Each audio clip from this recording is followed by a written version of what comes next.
এই পবিত্র দিনের নিয়ামত হাসিলের আশায়, বরকত হাসিলের আশায়, আপনার মহান বলির ফয়েজ বরকত হাসিলের আশায় দূর দূরান্ত থেকে দরবারে ছুটে এসেছেন মাওলা।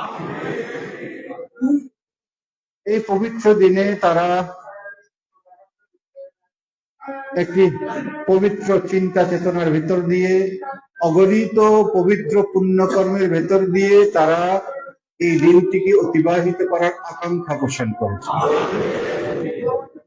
এই মহান দিনকে সামনে রেখে অগণিত দিনই